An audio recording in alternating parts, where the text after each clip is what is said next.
Presiden Vladimir Putin punya ambisi untuk menjadikan Angkatan Darat Rusia terbesar kedua di dunia setelah China. Putin pada Senin 16 September 2024 memerintahkan penambahan 180.000 personel reguler Angkatan Darat Rusia, sehingga jumlah pasukan Angkatan Darat Rusia akan mencapai 1,5 juta.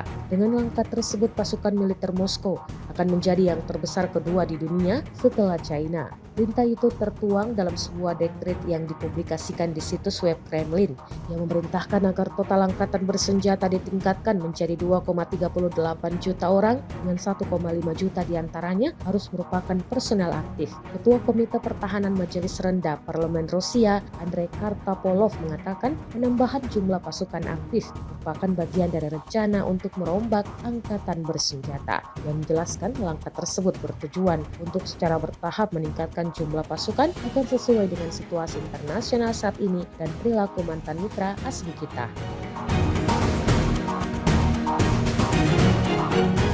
Download Tribun X sekarang, menghadirkan lokal menjadi Indonesia.